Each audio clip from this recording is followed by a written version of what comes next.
Hello guys, what is up? Welcome to another video. In this video, what I will be showing you guys how to do is how you can log out of your game on Monopoly Go. Let's get right into it. Now, the way you want to log out of this is by actually disconnecting your Google Play or whatever the Apple equivalent is and your Facebook accounts from your Monopoly Go account.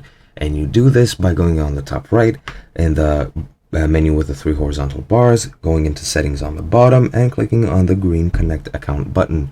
You will be greeted by this screen, and once you click on both of these buttons, you will disconnect your accounts and you will be technically logged off. However, you will still be in your game, and whenever you open Monopoly Go, you will be in the same game as you are now. However, there is a way to change that, and I will show you that in a few seconds once I turn to my settings tab.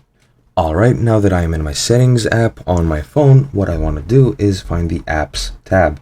Once I find it, enter it and browse the actual list of apps I have installed on my phone. And I want to find, of course, Monopoly Go.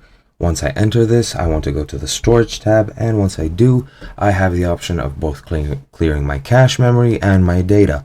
What you want to do is delete your data, and this will delete your local data on this device. However, don't be afraid. You need to do this to restart your game and to actually make a new game. However, your progress will still be saved, connected to your Facebook account that you used to play this game. Whenever you log into that Facebook account, you will have your progress saved and you will continue where you left off. However, if you want to continue playing on another account, and if you want to save your second progress, what you need to do is to connect it to a completely unique Facebook account which doesn't already play Monopoly Go. So you can easily make a new Facebook account. However, that will require you to wait 6 hours or a day to actually be able to connect it to new applications. However, that is the one and only way to actually log out completely out of Monopoly Go. I hope you enjoyed this tutorial and I hope you found it helpful, and I will see you guys in another video.